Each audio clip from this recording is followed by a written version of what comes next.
মানুষ অন্যের অপকর্ম নিয়ে ঢোল পিটায়, অথচ নিজের অপকর্মগুলো হাইড করে রাখে। মানুষের যদি লজ্জাবোধ থাকতো, তাহলে বুঝতে পারতো যে সে যে অপকর্মগুলো করে সেগুলো পৃথিবীর কেউ জানুক আর না জানুক, মহান সৃষ্টিকর্তা জানে। তো মহান সৃষ্টিকর্তা যেখানে জানে সে কতটা পাপী, সেখানে সে অন্যের পাপ নিয়ে কথা বলছে, অন্যের পাপের ঢোল বাজাচ্ছে, তাহলে সে কতটুকু নির্লজ্জ হলে এরকমটা করতে পারে। তার যদি লজ্জা বোধ থাকতো, তাহলে সে এটা ভাবতো পৃথিবীর মানুষ জানুক আর না জানুক, সে যে পাপ করে সেটা মহান সৃষ্টিকর্তা জানে।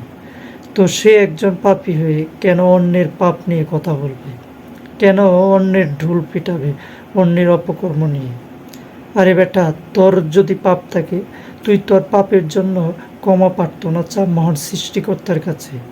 তুই অন্যের ইস্যু নিয়ে পড়ে আছিস কেন? তুই তোর ইস্যু নিয়ে পড়ে থাক।